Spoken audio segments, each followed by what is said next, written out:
Paz do Senhor, meus irmãos. Estamos aqui mais uma vez pelo canal ID para mais um estudo na noite de hoje. Hoje eu queria falar a respeito das duas testemunhas mártires, as testemunhas do tempo do fim e o vale dos ossos secos. A relação que existe sobre esses assuntos.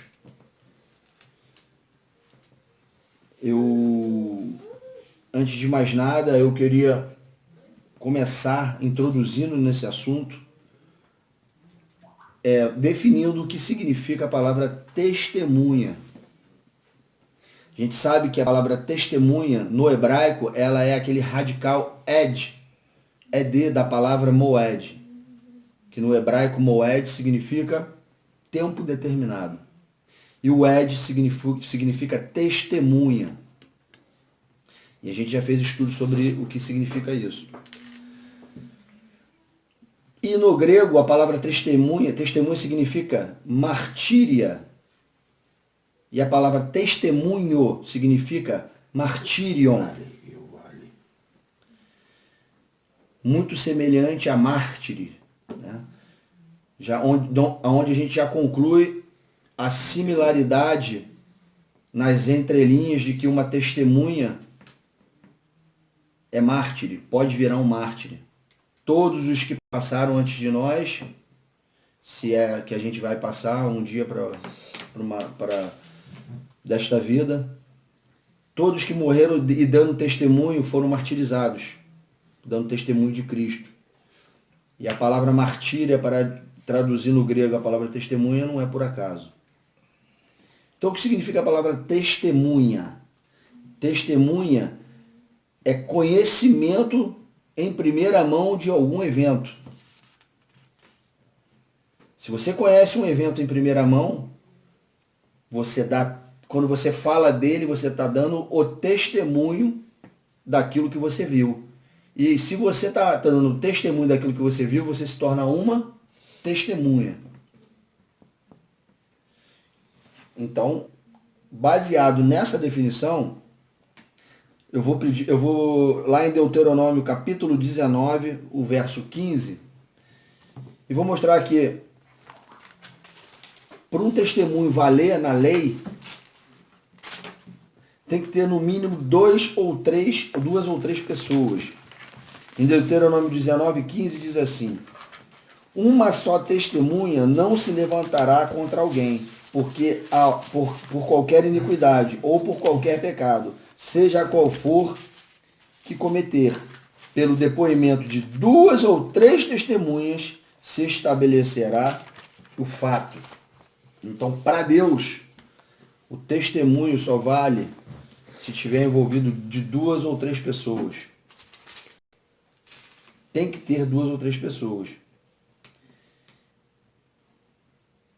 E aí, eu vou ir lá em Apocalipse 3, no versículo 14, Apocalipse 3, no versículo 14, Jesus fala assim: ao anjo da igreja em Laodiceia escreve: estas coisas diz o Amém, a testemunha fiel e verdadeira, o princípio da criação de Deus. Jesus estava falando dele. Porque Jesus, ele veio ao mundo para testemunhar as coisas do Pai. O Pai trabalhava através do Filho. Todas as coisas, os milagres e prodígios que Jesus fez, foi conduzido pelo Pai. Ele sempre disse isso. Se você vê a mim, você está vendo o Pai. Então ele é a testemunha fiel do Pai, porque ele ouviu as coisas do Pai. Ele foi o único que presenciou, que fitou o rosto do Pai na sua pré-existência como a palavra e agora num corpo glorificado. Então ele é testemunha fiel do Pai. E ele veio testemunhar do Pai para nós que somos testemunhas do Filho. Então quando se juntam duas ou três pessoas, valida o testemunho. Sempre a testemunha fiel vai estar envolvida, que é Jesus Cristo. Ele é a testemunha fiel. Jesus se denomina a testemunha fiel. E o Espírito dele está em nós para darmos testemunho do conhecimento dos eventos que ele tem nos ensinado. E que outros precisam saber de que outros precisam saber para aguardarem o número daqueles que serão as testemunhas do tempo final. Vocês entendem agora por que Deus, no tempo do fim, ele se refere a duas testemunhas?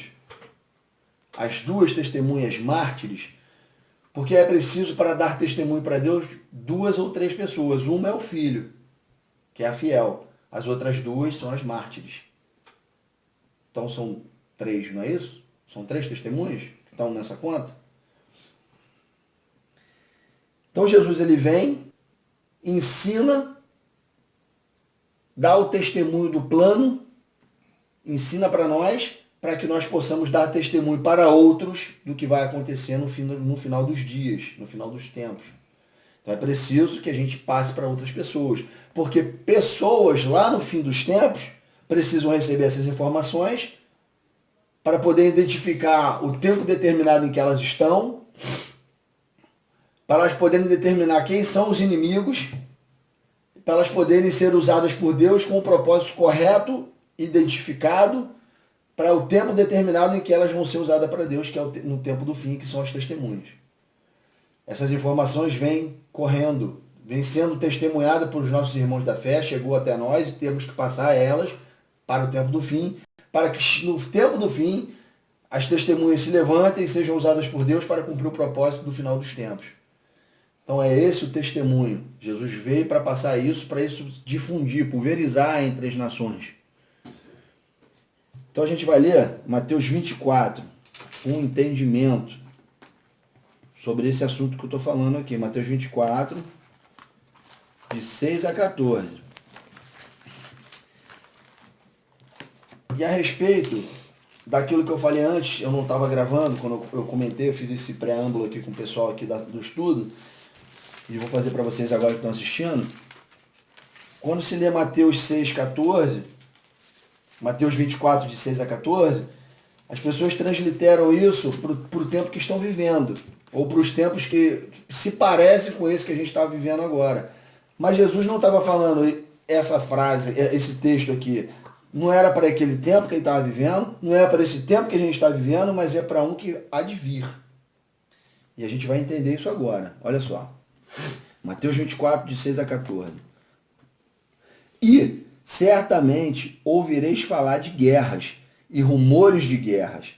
Vede, não vos assusteis, porque é necessário assim acontecer, mas ainda não é o fim. Porquanto se levantará nação contra nação, reino contra reino, e haverá fomes e terremotos em vários lugares. Porém, tudo isto é o princípio das dores. Então sereis atribulados e vos matarão. Vamos parar. Jesus estava falando para aquele momento isso? Não. Até podia se encaixar, porque muitos ali morreram e passaram por aquilo. Se cumpriu na vida de Pedro, se cumpriu na vida de Paulo, se cumpriu na vida de Pedro, de Paulo, de Tiago, se cumpriu na vida de alguns apóstolos. Eles seriam odiados e morreriam. Seriam atribulados e seriam mortos. Mas Jesus estava falando para isso, para aquele tempo? Não era. Eles já tinham vivido guerras, terremotos, eles tinham vivido isso? Então vamos continuar. Então sereis atribulados e vos matarão. Sereis odiados de todas as nações por causa do meu nome. Eles foram odiados por todas as nações por causa do nome de Jesus? No máximo ali na Judéia. Paulo, que poderia ter sido um odiado por algumas nações, porque ele viajou, ele foi mais amplo. Mas não é para eles que ele está falando isso. Isso é para o tempo do fim. Isso aqui, a gente vai entender esse texto de Mateus 24, que é o Sermão da Montanha. Nós vamos entender ele quando a gente lê Apocalipse 11. Essa frase, esse texto que Jesus deixou, escatológico por demais, está se referindo às testemunhas do tempo do fim. Essa informação aqui ela tem que transcender até chegar a eles. Porque esse recado é para eles, não é para a gente. Pode ser que aqui alguém chegue no tempo do fim, eu não sei quando é que é o tempo do fim. Os sinais estão aí, mas ainda não estão acontecendo as coisas que Jesus está falando. Podem até parecer que estão, mas ainda tem que acontecer coisas escatológicas, tempos determinados ainda tem que se cumprir. Essas testemunhas ainda tem que aparecer. A besta ainda tem que se levantar.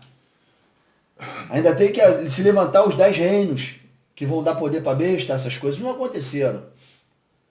Então Jesus está falando por um tempo lá do final, esse texto aqui. Sereis odiados de todas as nações por causa do meu nome. E a gente, quando lê Apocalipse 11, a gente vai entender por que eles vão ser odiados de todas as nações por causa do nome de Jesus. Por causa desse testemunho. Verso 10. Nesse tempo, muitos hão de se escandalizar, trair e odiar uns aos outros. Levantar-se-ão muitos falsos profetas e enganarão a muitos. Isso está acontecendo direto aqui, mas não é para esse tempo. E por se multiplicar a iniquidade, o amor se esfriará de quase todos. Aquele que, porém, perseverar até o fim, esse será salvo. Agora, a frase mais importante. E será pregado este evangelho do reino por todo o mundo, para testemunho a todas as nações, e então virá o fim. A gente tem uma mente, a nossa mente, ela tá meio... A gente já escutou muito esse verso, né? De maneira equivocadíssima. A gente já escutou esse verso. Quando aqui Jesus estava falando que esse evangelho do reino será pregado por todo mundo para testemunho, ele não está dizendo que todo mundo tem que acreditar nesse evangelho e que todo mundo vai saber desse evangelho. Ele está dizendo que o evangelho vai ser pregado como testemunho para essas nações. Porque nesse momento aqui, se a gente viajar no tempo e for lá para o tempo do fim, nesse momento aqui, o reino de toda a terra vai estar governado pela besta, pelo anticristo, pelo sistema babilônico que ele vai criar. Oferecido pelos 10 reinos para ele. E com ele, falsos profetas vão se levantar, falando de Alá, falando dos falsos deuses. Vão se levantar falsos profetas, vão fazer prodígios no final dos tempos. E muitos vão acreditar. Mas é preciso falar do evangelho do reino, que um reino vai vir para a terra e vai ser estabelecido aqui, para testemunho das nações. E quem vai fazer isso? Aqueles que captarem a informação que vai ter que transcender através das nossas vidas e chegar até eles. É isso que Jesus está falando aqui. O importante para Jesus aqui é o testemunho, porque o testemunho é martírio, leva à morte nesse tempo aqui. Mas aquele que perseverar até o fim, esse será salvo. É isso que Jesus está falando. Porque não vai ser só testemunhar falando, vai ser testemunhar com a própria vida, se for o caso. E muitos morrerão. As testemunhas não morrem na metade da semana? Morrem. Esse recado aqui, de Mateus 24, de 6 a 14, é para as testemunhas do tempo do fim. Isso aqui está falando para eles. Não é para o tempo, nosso tempo, nem para o tempo de Jesus que ele estava vivendo ali. Pode se encaixar e ser aplicado, mas não é o recado, o alvo, não é para isso. É para as testemunhas do tempo do fim, isso aqui. Entendido, gente? Nações verão o testemunho dos que serão forjados e preparados por Deus para serem usados no final dos tempos. As nações odiarão esse testemunho e odiarão o poder que Deus dará a essas testemunhas. Essas testemunhas que vão dar o testemunho, que vai causar o ódio nas nações, quem vai dar esse poder para eles é Deus, por 3 anos e meio. Na primeira metade da semana de Daniel, da última semana de Daniel, não tem 69 semanas que já se cumpriram? Não falta a última, de 7 anos? 3 anos e meio, essas testemunhas vão assolar a humanidade. Vão assolar com o seu testemunho, com o poder que Deus vai investir nelas, o povo da besta, que vai estar vivendo, o mundo vai estar vivendo uma falsa paz. Aliançado com o anticristo, com a besta no início da semana, todas as nações vão estar com ele. Ele vai fazer aliança. O primeiro selo fala que o cavaleiro sai vencendo para vencer. E ele consegue tratados de paz, uma paz que vai enganar as nações e vai irritar demais a Deus. E Deus vai levantar o povo dele, as testemunhas na terra, para dizer que aquele reino de paz que eles estão vivendo ali é o reino do inimigo. É um reino que não apraz a Deus.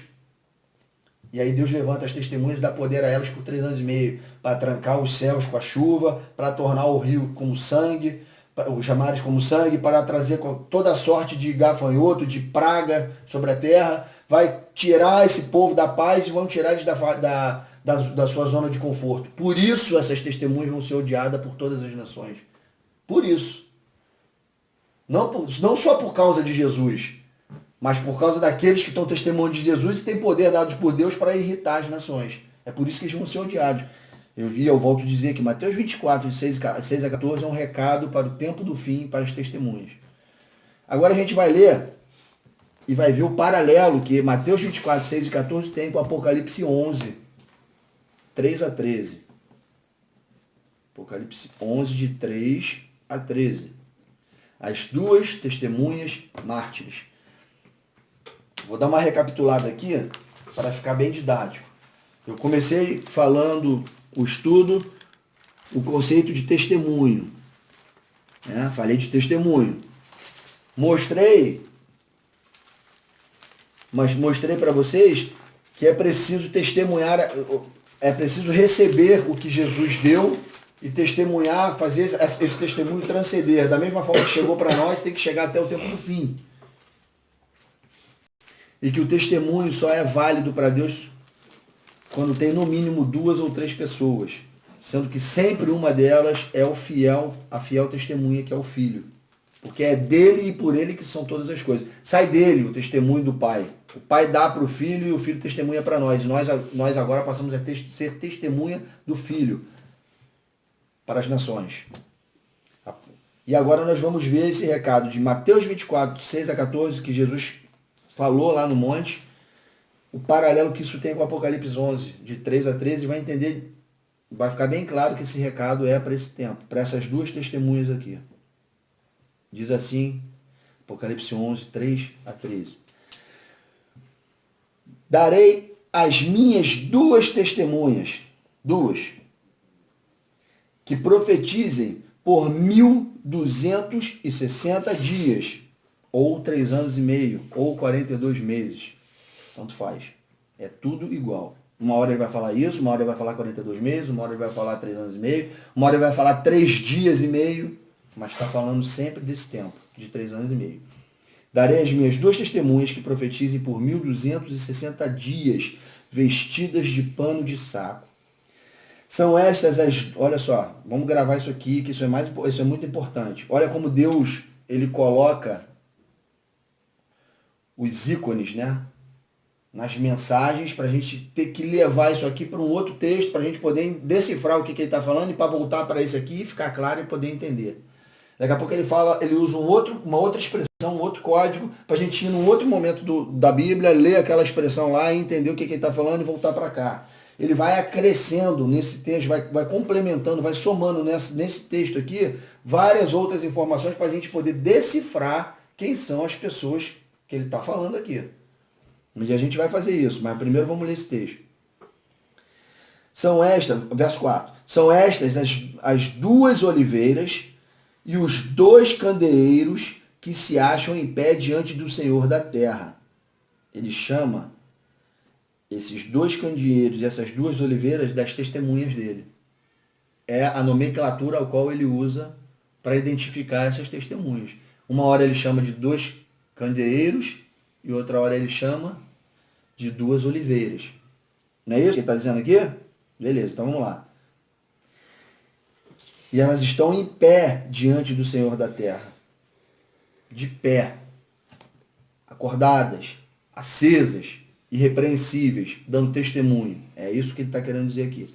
Se alguém pretende causar-lhes dano, sai fogo da sua boca e devora os inimigos. Sim, se alguém pretender causar-lhes dano, certamente deve morrer.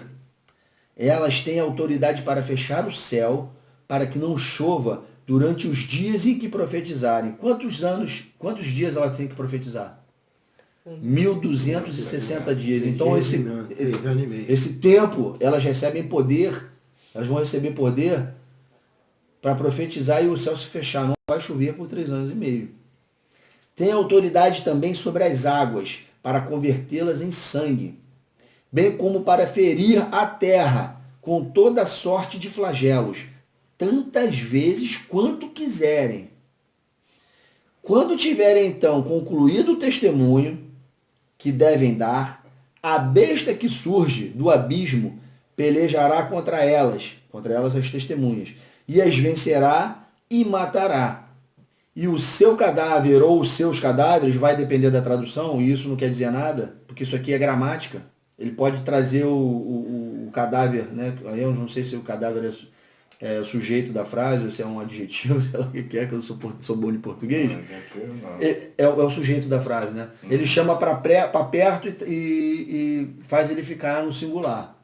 Em outras traduções são os cadáveres ficarão estirados, ou então o cadáver ficará estirado. Aqui na minha tradução que eu estou lendo, está o cadáver. Mas ele está se referindo às 2 testemunhas. E o seu cadáver ficará estirado na praça da grande cidade, que espiritualmente se chama Sodoma e Egito, onde também o seu Senhor foi crucificado. Ele está se referindo a Jerusalém. Então muitos dentre os povos, tribos, línguas e nações contemplam os cadáveres das 2 testemunhas por 3 dias e meio. Esses detalhes a gente tem que guardar na cabeça para somar depois. Tá? 3 dias e meio eles ficaram em praça pública, sendo contemplado por todo povo, tribo, língua e nação. Todo mundo via as testemunhas mortas por 3 dias e meio. E não permitem esses que mataram as testemunhas, o povo da besta, que se levanta, não permitem que esses cadáveres sejam sepultados. Eles ficam expostos. Os que habitam sobre a terra se alegram por causa deles. Realizarão festas e enviarão presentes uns aos outros, porquanto esses 2 profetas atormentaram os que moram sobre a terra. Eles odiavam o testemunho deles. Tudo que eles faziam, que eles profetizavam, que eles testemunhavam a respeito de Jesus e do Pai, eles odiavam, porque incomodava, porque assolava, porque era o próprio Deus dando poder para esses homens, para eles poderem atingir esse povo da besta. Então eles atormentam a terra, e a terra fica alegre, troca presente, regozijam pela morte deles, e nem enterram para eles ficarem ali, para sempre serem vistos por outros que tentarem fazer a mesma coisa que eles fizeram, para saber qual é o final. Vai ficar morto, exposto em praça pública. Esse é o recado que eles queriam dar para todos aqueles que testemunhassem de Jesus ou profetizassem contra eles. E Deus permitiu na metade da semana isso. Mas, verso 11, mas depois dos 3 dias e meio, um espírito de vida vindo da parte de Deus neles penetrou, e eles se ergueram sobre os pés, e aqueles que os viram sobreveio grande medo. As 2 testemunhas ouviram grande voz vinda do céu, dizendo-lhes: subir para aqui. E subiram ao céu numa nuvem, e os seus inimigos os contemplaram. Naquela hora houve grande terremoto, e ruiu a 10ª parte da cidade. E morreram nesse terremoto 7.000 pessoas, ao passo que as outras ficaram sobremodo aterrorizadas e deram glória ao Deus do céu. Vocês lembram de Mateus 24, 6 a 14? Vocês lembram? Vocês lembram que ele estava dando um recado, Jesus dava um recado, que eles tinham que testemunhar até o fim, e esse seria salvo? Que eles seriam odiados de todas as nações por causa do nome dele, e que seriam mortos por causa desse testemunho? Ele está falando desse povo aqui. Agora, a gente vai entender essas 2 testemunhas. Eu já falei sobre isso aqui, Eu não sei se eu falei nisso nos vídeos, nos meus vídeos, eu creio que sim. Em alguns vídeos, eu acho que os irmãos que estão assistindo já não têm mais dúvida de quem são as duas testemunhas. Que se trata de judeus e gentios, as duas casas de Israel, e que se trata da unção de Elias e Moisés sobre eles. A igreja do Senhor, no tempo do fim, vai receber um poder sobrenatural de Deus, que é o Espírito, a unção de Elias e de Moisés sobre eles, e eles vão receber poder para profetizar por 3 anos e meio e acontecer tudo que a gente leu em Apocalipse 11. Os céus vão ficar 3 anos e meio sem chover. Quem fez isso? Elias, num outro determinado tempo da Bíblia. E essa unção que estava sobre Elias quando ele fez isso, vai estar sobre a igreja no tempo do fim e vai acontecer de novo. O mar ficar vermelho aconteceu com Moisés. Moisés levantava o seu cajado e isso acontecia. Eram as pragas que ocorreram no Egito. Em Gósen. Isso vai acontecer de novo, porque a unção que estava sobre Moisés naquele tempo vai estar sobre a igreja no tempo do fim. Por isso, Moisés e Elias são as duas testemunhas. A unção deles vai estar sobre a igreja por 3 anos e meio. E essa unção poderosa que esteve também sobre João Batista, a de Elias, vai estar sobre a igreja no tempo do fim. A unção de Elias conduz ao arrependimento das suas más obras. A unção de Moisés conduz para dentro do reino, da terra prometida. Isso tudo vai acontecer no tempo do fim. Vai haver uma grande chuva seródia no tempo do fim, que é o derramamento do Espírito sobre os não convertidos que irão se converter no tempo do fim. Isso vai acontecer. Isso é devido à unção de Elias, que conduz ao arrependimento, e vai ser o grande levante da igreja no tempo do fim. Isso vai acontecer, isso está escrito. Está escrito. Mas não é isso que a gente está tratando aqui. Eu quero só que vocês entendam que a unção de Elias e Moisés sobre o povo de Deus, gentios e judeus, é que as duas casas de Israel é que são as duas testemunhas. E eu vou mostrar isso para vocês. Porque Deus, quando ele fala em Apocalipse 11 sobre oliveira e sobre candeeiro, sinalizando para as testemunhas, não foi por acaso. Não foi à toa. Era para a gente olhar essas expressões e ele nos levar aonde isso estava escrito. 2 oliveiras, 2 candeeiros de pé na frente do Senhor. Vamos entender por que ele falou 2 oliveiras. Está na 5ª visão de Zacarias. Zacarias 4, vou pedir para vocês abrirem Zacarias 4, os versos de 2 a 5.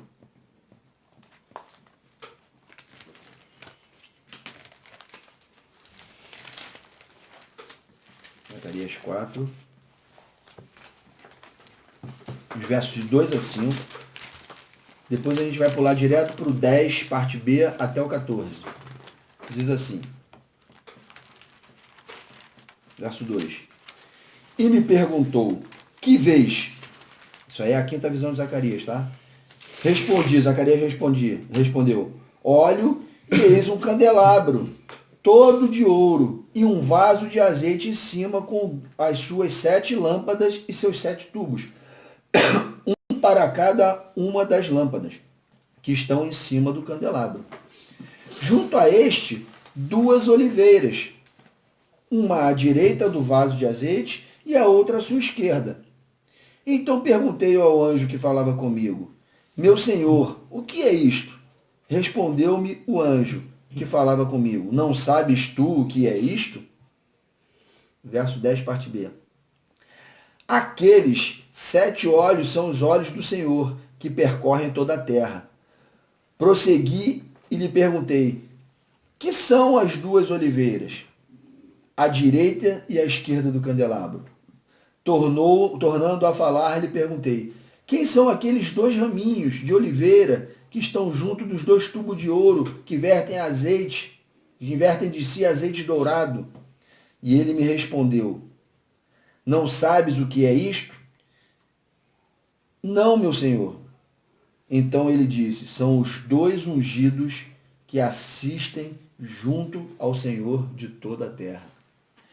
O que ele está dizendo aqui para Zacarias, o anjo? Ele colocou, todo mundo conhece essa visão de Zacarias, né? Do candelabro de ouro e aquelas 2 raminhos de oliveira, um na direita e na esquerda, que saíam deles azeite de ouro que alimentava o candelabro. O que é o candelabro? O que tipifica o candelabro? Aonde a gente acha isso? Em Apocalipse 1 a gente acha isso. Pode falar. Em Apocalipse 1 a gente acha isso. Plenitude do Espírito. Mas não é isso que são o candelabro. Jesus fala: eis o mistério. Os 7 castiçais de ouro são as 7 igrejas. E as 7 estrelas são os 7 anos das 7 igrejas. Quando ele fala isso, nós estamos vendo aqui que existia um candelabro, a igreja sendo alimentada pelo azeite, um pelo lado direito e pelo lado esquerdo, de azeite de ouro, a unção pura. Vocês estão entendendo? Vocês estão conseguindo conectar as coisas?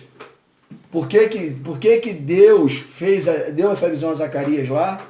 E por que Deus estava falando isso aqui, em Apocalipse 11? Para a gente entender que em Apocalipse 11 ele já tinha falado às 7 igrejas e Jesus já tinha matado esse mistério de falando que o candelabro era a igreja, as 7 igrejas. E que aquelas 7 igrejas do Apocalipse, elas tipificam a igreja do tempo do fim. Está mostrando ali a igreja. E que existem duas oliveiras vertendo azeite, vertendo unção para esse candelabro. O que nada mais é que 2 testemunhas vertendo unção para a igreja, que é o que vai acontecer no tempo do fim, que a gente leu em Apocalipse 11. Conseguem entender isso? Que vai haver uma unção como um azeite de ouro vindo sobre a igreja no final dos tempos. É por isso que Deus deu essa visão a Zacarias. Não está ali por acaso, ou foi um devaneio de Zacarias. O anjo veio trazer isso porque um dia Deus ia pegar essa informação, ia saber que isso ia ser somado e entender o que ele estava querendo dizer. Então a gente entende que essas 2 oliveiras, elas sustentam um candelabro.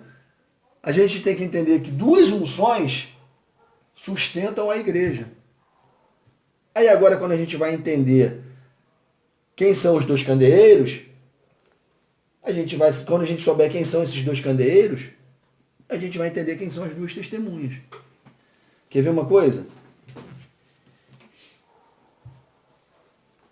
Em Apocalipse 11, 4, ele vai falar aqui, ó, Apocalipse 11, 4. São estas as 2 oliveiras e os 2 candeeiros que se acham em pé diante do Senhor da terra. As 2 oliveiras de pé diante do Senhor da terra, a gente já viu que isso aconteceu com Zacarias lá. Estava lá a menorá vertendo azeite. As 2 testemunhas estavam vertendo azeite para a igreja, que é o Senhor. A igreja é do Senhor, mas ali é a igreja. E agora a gente vai ler em Mateus 17, de 1 a 3, o porquê que Deus criou esse episódio. Por que Jesus aconteceu isso? Isso para muitos é um mistério, o monte da transfiguração. Por que isso aconteceu? Por que Elias e Moisés veio aparecer para Jesus? Para que isso? Por que Deus ia criar uma situação como essa, um contexto desse? Para quê? A gente vai entender que Deus estava mostrando quem eram as 2 oliveiras e quem eram os 2 candeeiros em pé diante do Senhor. Agora, olha só. Mateus 17, 1 a 3 diz assim: 6 dias depois, tomou Jesus consigo a Pedro e aos irmãos Tiago e João. Quantos tem aí? 2, 3. Jesus não tá de bobeira, né?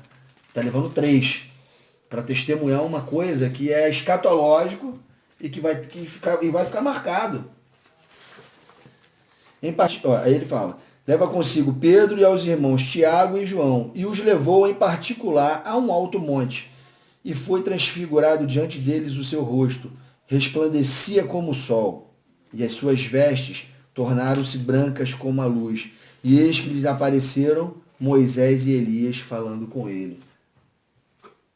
As duas oliveiras e os dois candeeiros em pé diante do Senhor, de toda a terra. É nesse momento, isso, agora, se você pega isso, soma com Zacarias 4 e leva para Apocalipse 11, a gente vai entender quem são as duas testemunhas. A unção alimenta a igreja, das duas oliveiras. Aí agora tem os dois candeeiros, as duas velas acesas, Elias e Moisés, na frente do Senhor no Monte da Transfiguração. Duas testemunhas. E aí, uma vez eu fiz um estudo aqui, falando sobre as 7 igrejas do Apocalipse, mostrando que das 7, 5 estão repreensíveis e 2 estão irrepreensíveis.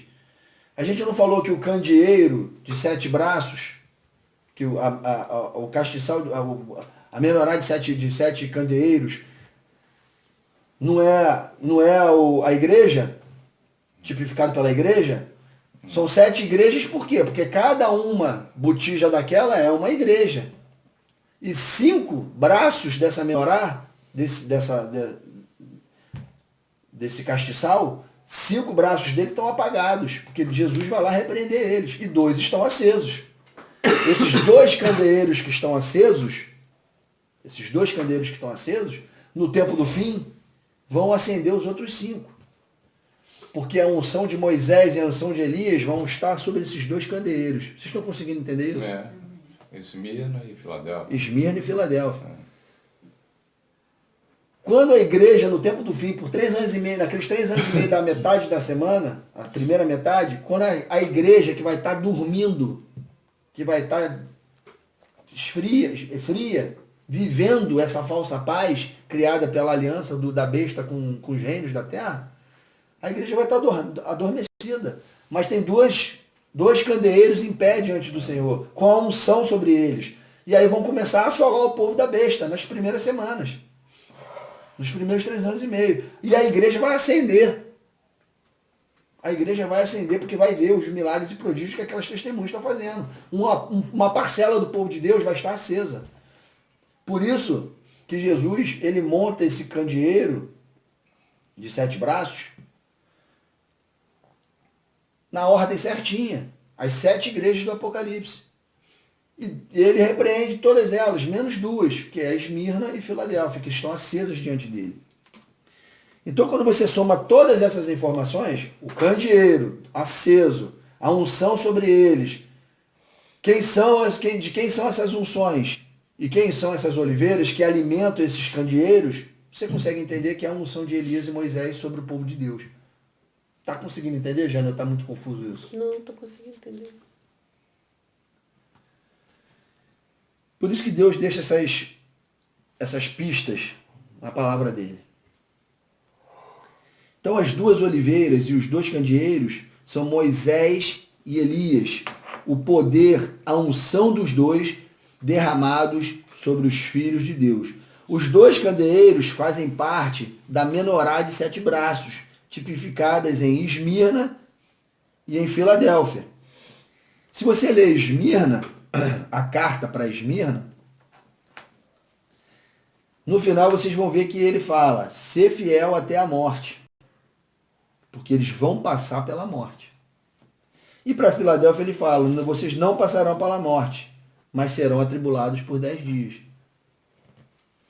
Ou seja, para um ele diz que tem que ser fiel até a morte. E se você ler de novo Mateus 24, de 6 a 14, você vai ver que Jesus deu esse recado para uma parcela do povo. Sejam fiéis até a morte. Perseverem até a morte, porque esse será salvo. E ele vai e repete isso para Esmirna aqui. Ser fiel até a morte, porque te darei a coroa da vida. Para Filadélfia ele não fala isso.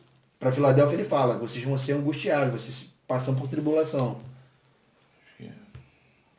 Quer falar alguma coisa? Não. Vão passar por tribulação. Aí eu te falo, Filadélfia e Esmirna estão acesas. São 2 candeeiros na menorá de 7 braços que estão acesos porque as outras 5 estão dormindo. Mas eles não são repreendidos por Jesus, mas recebem recado. Querem ver por que Esmirna e Filadélfia tipificam Moisés e Elias? Porque Esmirna passará pela morte. Quem passou pela morte? Moisés passou pela morte. Mas Elias, a gente não sabe. Mas ele foi atribulado? Foi. Por quanto tempo? Por 3 anos e meio. Tá entendendo? Que Deus tá dando recado aqui para mostrar que Esmirna é Moisés e Filadélfia é Elias? Que um vai passar pela morte e o outro não vai passar pela morte? Mas aquele que passar pela morte vai ser ressuscitado, vai ser subir aos céus, que nem Elias subiu? Tá entendendo esses recados nas entrelinhas? Faz sentido. Faz sentido. Filadélfia e Esmirna. Esmirna e Filadélfia, Moisés e Elias. Um passa pela morte, o outro não passa pela morte. São as 2 testemunhas. Esmirna e Filadélfia tipificam as igrejas que estarão acesas, o povo de Deus que estará aceso no tempo do fim, que vão usufruir da unção de Moisés e Elias. Aí olha só, meus irmãos, que interessante. Dessas 2 testemunhas, as 2 testemunhas no meio da semana, elas são assassinadas, elas morrem. Porque se levanta a besta, faz guerra contra os santos e prevalece. Mata eles e deixa eles expostos em via pública, em praça pública, por 3 dias e meio. E no final dos 3 dias e meio, Deus fala, subir para aqui. Ressuscita eles e fala, subir para aqui. E aí eu quero mostrar uma coisa que é interessante quando a gente lê esse texto.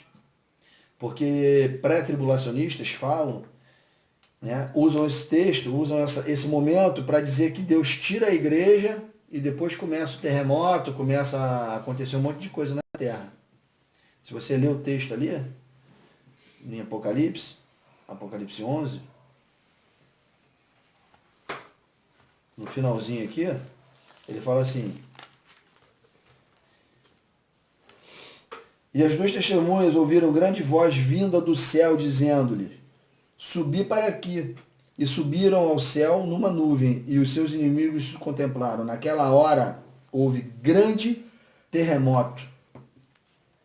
Grande terremoto. E ruiu a 10ª parte da cidade, e morreram neste terremoto 7.000 pessoas. Quando esse terremoto aconteceu, se você olhar lá em Apocalipse 16, 18, diz assim, e sobrevieram relâmpagos, vozes e trovões, e ocorreu um grande terremoto, como nunca houve igual, desde que há gente sobre a terra. Tal foi o terremoto forte e grande, e a grande cidade se dividiu em 3 partes, e caíram sobre as cidades das nações. E lembrou-se Deus da grande Babilônia para lhe dar o cálice do vinho e do furor da sua ira. Isso é o 7º flagelo. É o final. Você está entendendo aqui que esse terremoto lá de Apocalipse que fende a cidade no meio, isso já é a ira de Deus sobre a grande Babilônia, porque a Jerusalém, que vai estar vivendo esse contexto, está contida na grande Babilônia. A grande Babilônia, Jerusalém, vai fazer parte da grande Babilônia, do tempo do fim. E Deus vai se vingar disso. Ele vai fazer ruir a cidade no meio. Só que ele não tira a igreja antes, porque isso é o 7º flagelo. Já caíram 6 sobre a terra. Jesus, ele tira a igreja, arrebata a igreja, ressuscita a igreja, arrebata a igreja, do 6º para o 7º flagelo. Porque no 6º flagelo, se você ler, ele fala, ainda não vim. Ainda não vim. Pré-tribulacionistas dizem que Jesus tira a igreja antes da grande tribulação. Eu estou falando já no final dos 3 anos e meio. Estou falando no final dos dias, das horas. Quase na vinda de Jesus. Já tinha passado a grande tribulação, já tinham tocado as trombetas, já tinham caído 6 cálices da ira e estava indo, porque isso aqui já é o 7º. Ele só foi tirar a igreja no 7º, do 6º para o 7º. Está entendendo como isso fica claro quando você conecta os textos? Ele deixou essa frase aqui, ruiu a 10ª parte da cidade e morreram, nesse terremoto, 7.000 pessoas, para você linkar com o 7º flagelo. Para você ver que Jesus tirou pouco tempo antes a igreja e aí caiu o 7º flagelo. Conseguiram entender isso? Mas olha aqui então, qual é a relação então, que agora que é o legal, qual é a relação dessas duas testemunhas com o Vale dos Ossos Secos? Qual é a relação que isso tem?